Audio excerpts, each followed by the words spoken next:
Media మిత్రులందరికీ కూడా నా యొక్క నమస్కారాలు. ఈ రాష్ట్రంలో కూటమి ప్రభుత్వం ఏర్పాటైన తర్వాత దళితులపైన అనేక రకమైన దౌర్జన్యాలు, దోపిడీలు, అరాచకాలు, తర్వాత దళితుల భూములు లాక్కోవడం, ఇలాంటి దౌర్భాగ్యమైన పరిపాలన ఈ కూటమి ప్రభుత్వం అందిస్తూ ఉంది. నిన్నటి రోజున మడకశిర శాసనసభ్యులు ఎంఎస్ రాజు గారు దళితులకు కూటమి ప్రభుత్వము చంద్రబాబు నాయుడు చూపిస్తున్న ప్రేమాభిమానాల గురించి తెలియజేస్తున్నాడు. ఎమ్మెల్యే గారు ఒకటి గుర్తుపెట్టుకోండి, గత ప్రభుత్వంలో జగన్మోహన్ రెడ్డి గారు ముఖ్యమంత్రి ఉన్న కాలంలో దాదాపుగా దళితులకు, కేవలం దళితులకు మాత్రమే వివిధ పథకాల ద్వారా 70,000 కోట్లు వెచ్చించి ఖర్చు పెట్టిన ఏకైక ముఖ్యమంత్రి, దళితుల కోసం పాటుపడిన ముఖ్యమంత్రి ఎవరైనా ఉన్నారంటే అది కేవలం జగన్మోహన్ రెడ్డి గారు మాత్రమే. అది గుర్తుంచుకోండి. నాడు 1985 నుండి నేడు ఇదే పల్నాడు జిల్లాలో నిన్న జరిగిన సాల్మాన్ హత్య వరకు, అంటే 1985 కారంచేడులో ఊచకోత, దళితులను ఊచకోత ఏ విధంగా కోసారో అప్పటి నుండి ఇప్పటి వరకు, నిన్న సాల్మాన్ హత్య వరకు కూడా ఇది టీడీపీ వాళ్ళే చేసేదని ఖచ్చితంగా ఖరాఖండిగా కూడా తెలియజేస్తాం. ఆ రోజు తెలుగుదేశం ప్రభుత్వం ఉన్నప్పుడే కారంచేడు ఊచికోత ఘటన కూడా జరిగింది. ఈరోజు మీకు తెలియదా, ఈయన ఎంఎస్ రాజు గారు ఏమంటున్నారు? ఇద్దరు వ్యక్తుల మధ్య జరిగిన గొడవను రాజకీయం చేస్తున్నారు. అయ్యా, మీరు కళ్ళుండి చూస్తున్నారా లేదంటే నోరు ఉందని మాట్లాడుతున్నారో మాకు తెలియడం లేదు. కానీ ఈ 19 నెలల కాలంలో, కూటమి ప్రభుత్వం వచ్చిన 19 నెలల కాలంలో ఆ గ్రామంలో 300 కుటుంబాలు, దళిత కుటుంబాలను గ్రామం నుండి వెలివేశారు. ఆ 300 కుటుంబాలు గ్రామం నుండి బయటికి పోయి, ఈ సాల్మాన్ అనే వ్యక్తి భార్యకు ఆరోగ్యం సరిగ్గా లేక చూసుకోవడానికి ఇంటికి వస్తే మీ టీడీపీ గూండాలు, రౌడీలు ఒక మనిషిని, ఒక వైఎస్ఆర్సీపీ కార్యకర్తను ఇనుప రాడ్లతో కొట్టి చంపిన ఘటన మీకు కళ్ళకు కనపడలేదా? తర్వాత ఈ సాల్మాన్ హత్య గురించి మొత్తం రాష్ట్రం అంతా ఒక నిరసన కార్యక్రమం తెలియజేశాం. వాళ్ళ కుటుంబానికి ఖచ్చితంగా 5 ఎకరాల భూమి వల్ల వాళ్ళ ఆర్థికంగా ఆదుకోవాలా, తర్వాత ఒక ప్రభుత్వ ఉద్యోగం కూడా వాళ్ళ ఇంట్లో ఎవరికోరికి కల్పించాలనేది ఒక నినాదంతో రాష్ట్రం అంతా వైఎస్ఆర్సీపీ పార్టీ కార్యకర్తలు అందరూ కూడా నిరసన కార్యక్రమం తెలియజేస్తున్నారు. అంతెందుకు, మొన్న నీ నియోజకవర్గం పక్కనే రామగిరి మండలం ఒక దళితుల 14 సంవత్సరాల అమ్మాయిని దాదాపు 12-14 మంది అఘాయిత్యం చేస్తే నీ పక్కన ఉన్న నియోజకవర్గంలో ఒక మండలానికి పోయి నీవు పరామర్శించావా? నీవు జగన్మోహన్ రెడ్డి గారి గురించి మాట్లాడుతున్నావా? తర్వాత నీవు 100 రోజులు మీ ప్రభుత్వం వచ్చి 1 సంవత్సరం కాలంలో మీరు ఏమేమి అభివృద్ధి కార్యక్రమం చేశామని మీ హోమ్ మినిస్టర్ గారిని అదే నీ నియోజకవర్గానికి పిలిపించుకున్నావు. అదే రోజు ఇక్కడ ఆమె ఆ ఏడుగుర్రాలపల్లిలో ఆ పాపకు ఏదైతే అఘాయిత్యం జరిగిందో వాళ్ళు ప్రభుత్వ ఆసుపత్రిలో ఉన్నారు. కానీ మీ హోంమంత్రి కానీ మీరు కానీ పరామర్శించడానికి వచ్చారా? ఏమి వాళ్ళు, ఆమె కూడా దళిత అమ్మాయే కదా. మరి మీకెక్కడ ఉంది దళితులపైన ప్రేమ? మీరు కూడా దళితులపైన ప్రేమ చూపిస్తున్నారా? ఈరోజు చంద్రబాబు నాయుడు గారు ఏ రోజైనా కానీ ప్రభుత్వం ఏర్పాటు చేస్తే దళితులు అంటే చాలా చులకనగా చూస్తాడు దళితుల్ని. ఇది మాత్రం వాస్తవం. ఎందుకంటే ఒక నిండు సభలో కూడా మీ చంద్రబాబు నాయుడు గారు ఏమన్నారు? దళితులుగా ఎవరైనా పుట్టాలనుకుంటారా అని అంటాడు. దళితులుగా ఎవరైనా పుట్టాలనుకుంటారు. ఏమో దళితులు అంటే అంత చిన్న చూపా, అంత చులకనా? అదే జగన్మోహన్ రెడ్డి గారు ఒక దళితుడిని దగ్గరికి చేర్చుకొని నా దళితుడు అని దగ్గరికి చేర్చుకునే నాయకుడు జగన్మోహన్ రెడ్డి గారు. ఈరోజు మీ హోమ్ మినిస్టర్ పదవి అనుభవిస్తున్న ఈ రాష్ట్రంలో ఏకైక హోదా గల స్థానము, గౌరవ స్థానం ఏదైతే హోమ్ మినిస్టర్ పదవి ఉందో అది కేవలం జగన్మోహన్ రెడ్డి గారు తెచ్చిన పదవి మాత్రమే. మీ నాయకుడు 3 సార్లు ముఖ్యమంత్రి అయిన కూడా ఏ రోజు కూడా దళితుల్ని హోమ్ మినిస్టర్గా చేయాలనే ఆలోచన రాలేదు. ఇది గుర్తుపెట్టుకోండి. తర్వాత ఇదే జగన్మోహన్ రెడ్డి గారు ఒక హోమ్ మినిస్టర్ దళితుకే ఇచ్చాడు, ఒక ఉప ముఖ్యమంత్రి కూడా దళితులకే ఇచ్చాడు. అది దళితుల పట్ల ఉన్న గౌరవం జగన్మోహన్ రెడ్డికి. మీ నాయకుడికి ఎక్కడుంది గౌరవం? తర్వాత ఏమన్నావు, దళితులకు చంద్రబాబు నాయుడు మేలు చేస్తాడు. ఏం మేలు చేసావు చెప్పు. ఈ 19 నెలల కాలంలో మీరు ఏమైనా దళితులకు ఏదైనా ఒక సంక్షేమ పథకం ఇచ్చారా? దళితుల పట్ల ఏమైనా గౌరవం చూపించారా? దళితుల గౌరవాన్ని కాపాడిన వ్యక్తి జగన్మోహన్ రెడ్డి గారు. విజయవాడ నడి బొడ్డున దాదాపు 125 అడుగుల ఎత్తుతో 400 కోట్లు వెచ్చించి ఒక అంబేద్కర్ విగ్రహాన్ని ఏర్పాటు చేసి దళిత జాతికి అంకితం చేసిన వాడు జగన్మోహన్ రెడ్డి. మీరు ఆ అంబేద్కర్ విగ్రహాన్ని చూసి ఓర్వలేక మీ ముఖ్యమంత్రి, మీ నీచమైన మీ చంద్రబాబు నాయుడు గారు దాన్ని ఈరోజు చీకటి జీవోలు ఇష్యూ చేసి దాన్ని ప్రైవేట్ పరం చేస్తున్నాడు. ఏం మీరు లేరా? దళితులు శాసనసభ్యులు అంతమంది ఉన్నారు కదా, మీరు దాన్ని ఎందుకు కాపాడుకోలేకపోతున్నారు? మీరు దళితుల పైన ప్రేమే ఉంటే మీరు దాన్ని ఎందుకు కాపాడలేకున్నారు? అక్కడ అశుభ్రంగా ఉంది, దాన్ని కనీసం శుభ్రం చేసే ప్రయత్నం కూడా చేయలేదే మీ దళిత ఎమ్మెల్యేలు ఉన్నవారు కదా ఇప్పుడు. మరి జగన్మోహన్ రెడ్డికి ఎక్కడ, చంద్రబాబు నాయుడికి ఎక్కడ? ఎవరికి దళితుల పైన ప్రేమ ఉండాలి, ఎవరికి అభిమానం ఉండాలి? ఇది గుర్తుపెట్టుకోండి. తర్వాత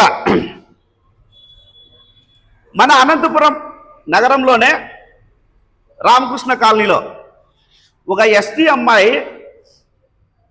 తన్మయి, ఆ అమ్మాయిని ఈ విధంగా ఒక వేరే కులస్తులు తీసుకుపోయి పెట్రోల్ పోసి అంటించి అఘాయిత్యం చేస్తే, మీరు ఈ జిల్లాలో 2 ఎస్సీ శాసనసభ్యులు ఉన్నారే, వాళ్ళ కుటుంబాన్ని ఏ రోజైనా పలకరించారా?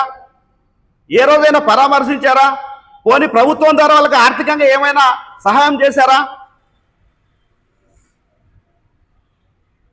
మరి ఎక్కడ మీరు దళితుల పట్ల మీకు ప్రేమాభిమానాలు ఉండేది? ఎక్కడ ఉన్నది మీకు? చూడు, మీరు మొత్తం అంతా కూడా. తర్వాత తిరుపతి జిల్లాలో కూడా, చిత్తూరు తిరుపతిలో దాదాపుగా 300 కుటుంబాలు ఒక గ్రామం ఉంటే ఆ పల్లెనే 300 కుటుంబాలు ఆ ఇళ్లను కూల్చేసి అంబేద్కర్ విగ్రహం కూడా కూల్చేసిన చరిత్ర ఈ తెలుగుదేశం పార్టీది.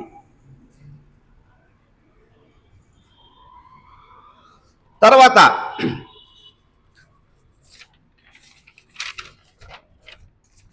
సాక్షాత్తు మీ ఉప ముఖ్యమంత్రి ప్రాతినిధ్యం వహిస్తున్న నియోజకవర్గంలో పిఠాపురంలో ఒక దళిత కుటుంబాన్ని గ్రామం నుండి వెలివేసి కనీసం వాళ్ళు అడుగుతున్నారు టిఫిన్ కానీ కాఫీ కానీ, హోటల్కి పోతే కాఫీ కూడా ఇవ్వలేని పరిస్థితి. అలా చేశారు మీరు. ఆ కుటుంబం టిఫిన్ చేయడానికి కూడా అవకాశమే లేదు. దళితులు అని చెప్పి మీరు గ్రామం బయటే ఉండాలా, రాకూడదని చెప్పి టీ కూడా ఇవ్వలేని పరిస్థితి. ఇలాంటి సంఘటనలు మీ ఉప ముఖ్యమంత్రి నియోజకవర్గంలోనే సాక్షాత్తు జరుగుతూ ఉన్నాయి. ఇవన్నీ మీ కళ్ళు కనపడలేదా? మరి దళితులంటే ఎవరికి చిన్న చూపు? చంద్రబాబు నాయుడుకి కదా. తర్వాత ఒక నెల నుండి దళిత పారిశ్రామికవేత్తలు వాళ్ళు ఎన్నో కష్టాలు పడి బ్యాంకు నుండి లోన్ తీసుకొచ్చుకొని ఏదో ఒక ఇండస్ట్రీ పెట్టుకొని, ఒక బస్సులో, వాహనాలో, కారు, ఇండస్ట్రీనో ఏదో రకంగా తీసుకొచ్చుకొని వాళ్ళ జీవనం గడుపుతూ ఉంటే వాళ్ళకు రావాల్సిన ఇన్సెంటివ్ ఇవ్వకపోగా వాళ్ళను నడి రోడ్డు పైన నిలబెట్టారు. ఈరోజు వాళ్ళు ఈఎంఐలు నెల ఈఎంఐలు కట్టకపోతే ఇండస్ట్రీ క్లోజ్ చేస్తారు, వెహికల్ తీసుకెళ్తారు. కానీ చాలా భారం అయిపోయింది వాళ్ళకు. కానీ వాళ్ళకి రావాల్సిన ఇన్సెంటివ్ మాత్రం ఇప్పటి వరకు ఇవ్వడం లేదు. మీరేమో ఎన్టీఆర్ విగ్రహం కట్టడానికి 1750 కోట్లు వెచ్చించి బడ్జెట్ పెడతారు. మరి దళితులకు ఇవ్వాల్సిన 1500 కోట్లు ఇన్సెంటివ్ ఎందుకు రిలీజ్ చేయడం లేదు? మీరు ఎందుకు చెప్పలేకపోతున్నారు మీ నాయకుడికి? ఇప్పుడే దాదాపు 1 నెల నుంచి ఇదే మంగళగిరి ఏపీఐఏసీసీ వద్ద అర్ధనగ్నంగా ధర్నా చేస్తున్నారు దళిత పారిశ్రామికవేత్తలు. వాళ్ళ గోడు మీకు కనపడడం లేదా? అక్కడే డేరాలు వేసుకొని అన్నం చేసుకొని తింటూ ధర్నా చేస్తూ ఉన్నారు. మరి మీ దళిత ఎమ్మెల్యేలు, దళిత కూటమి ప్రభుత్వంలో ఉన్న మంత్రులు, వీళ్ళందరికీ దళిత పారిశ్రామికవేత్తల ఆవేదన మీకు అర్థం కావడం లేదా? ఎందుకు రిలీజ్ చేయకపోతున్నారు వాళ్ళ ఇన్సెంటివ్స్? అదే జగన్మోహన్ రెడ్డి గారు ముఖ్యమంత్రి అయిన ఎంబడే ఇదే చంద్రబాబు నాయుడు అయితే ఎన్ని కోట్లు పెండింగ్ పెట్టాడో, దాదాపు 9,000 కోట్లు పెండింగ్ పెడితే ఎస్సీ ఎస్టీ ఇన్సెంటివ్స్ రావుగాని 2020 మే నెలలో మొత్తం ఒకేసారి 9,000 కోట్లు ఇన్సెంటివ్ రిలీజ్ చేసేసి సంతోషపరిచిన వ్యక్తి జగన్మోహన్ రెడ్డి గారు. అది ఎస్సీ ఎస్టీల పైన ఉన్న ప్రేమ జగన్మోహన్ రెడ్డికి. మీ నాయకుడికి ఎక్కడ ఉంది? ఎస్సీలు దళితులు అంటేనే ఊచ కోత కోసే చంద్రబాబు నాయుడుకు దళితులు అంటే ప్రేమ అని మన ఎంఎస్ రాజు గారు పొగుడుతూ ఉన్నారు.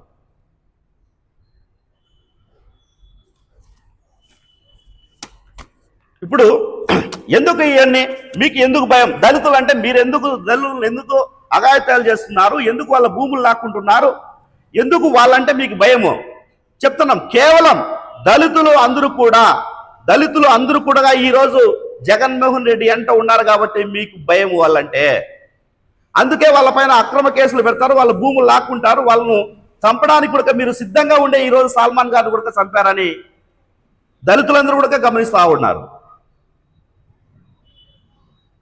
మీకు మీ నాయకుడు ఏమి ఇంకిత జ్ఞానం నేర్పించాడు అని అడుగుతున్నాం ఈరోజు.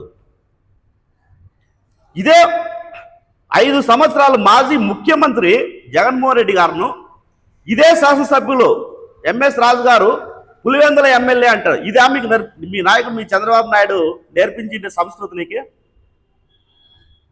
మాటకొస్తే మా క్రమశిక్షణ పార్టీ, మా చంద్రబాబు నాయుడు అది చేస్తాడు. ఎక్కడ మీ హోమ్ మినిస్టర్ కానీ మీకు కానీ ఒక మాజీ ముఖ్యమంత్రిని పట్టుకొని పులివెందుల ఎమ్మెల్యే అనే సంస్కృతి ఎక్కడదయ్యా స్వామి?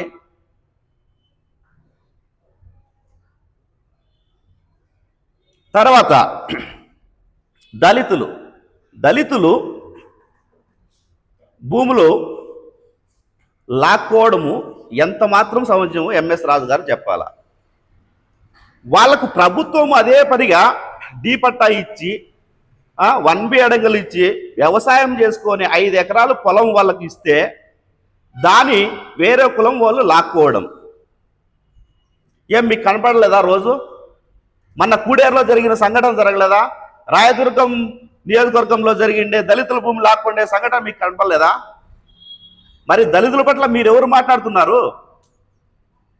ఎంత మాత్రము మీ పార్టీని, మీ చంద్రబాబు నాయుడును పోడుకోవడమే సరిపోతుంది తప్ప మీరు దళితుల పట్ల ఏం జరుగుతుంది, ఏ విధంగా అభివృద్ధి చేయాలి, వాళ్ళకి రావాల్సిన ఇన్సెంటివ్స్ ఏమనే మాత్రం ఏ రోజు కూడా ఆలోచించలేదు నువ్వు. మీరు కానీ మీ పార్టీ నాయకులు కానీ మీరు కూడా ఈరోజు జగన్మోహన్ రెడ్డి గారిని మాట్లాడతారు. కేవలం ఇవన్నీ కూడా జరగడం, ఈ దళితుల పైన అన్యాయంగా అక్రమంగా కేసులు పెట్టి వీళ్ళని ఇరికిస్తూ ఉండేది ఎందుకు అంటే, ఈ దళితులు అనేవాళ్ళు మొత్తం అందరూ కూడా ఈరోజు జగన్మోహన్ రెడ్డి వైపు ఉన్నారు కాబట్టే వీళ్ళు భయపడి దళితుల పైన కేసులు పెడుతున్నారు, ఎక్కడికక్కడ అణిసివేస్తూ ఉన్నారు. మేము అడుగుతున్నాం, ఖచ్చితంగా దళితులకు వైఎస్ఆర్సీపీ పార్టీ ఎన్ని కేసులు పెట్టినా అండగా ఉంటుంది. అలాగని జగన్మోహన్ రెడ్డి గారు దళితుల పట్ల చూసిన 5 ఏళ్ల ప్రేమ అంతా కూడా ఈరోజు దళితులు అనే వ్యక్తి ప్రతి ఒక్కరు కూడా జగన్మోహన్ రెడ్డి వెంటే ఉంటారు. నిన్నటి రోజు ఎంఎస్ రాజు గారు చెప్తా ఉన్నారు, పల్లెల్లో దళిత ప్రజలు నమ్మద్దండి, మోసపోవద్దండి. ఎవరు మోసం చేస్తున్నారు? ఈరోజు అధికారంలో ఉండేది మీరు, దళితులకు మోసం చేస్తుండేది మీరు. మీరా మోసం గురించి మాట్లాడేది? మీ చంద్రబాబు నాయుడుకు అసలు మోసపూరిత రాజకీయాలు చేయడంలే దిట్ట ఎవరంటే చంద్రబాబు నాయుడు గారు. మరి చంద్రబాబు నాయుడు గారి గురించి ఈ నీచ రాజకీయాల గురించి మాట్లాడితే నమ్మేవాళ్ళు ఉన్నారా ప్రజలు ఈరోజు? ఖచ్చితంగా ఇప్పటి వరకు ఏదైతే దళితులకు అన్యాయం జరిగిందో, ఎవరినైతే చంపారో, ఎవరినైతే కేసులు పెట్టి లోపల వేశారో, ఈ దళితులు అందరూ కూడా రాబోయే రోజుల్లో ఖచ్చితంగా జగన్మోహన్ రెడ్డి గారు వైపు ఉండి జగన్మోహన్ రెడ్డి గారిని ముఖ్యమంత్రి చేసుకునేంత వరకు కూడా దళిత సోదరులందరూ కూడా పోరాటం చేస్తారని కూడా ఈ సభాముఖంగా తెలియజేస్తా ఉన్నారు.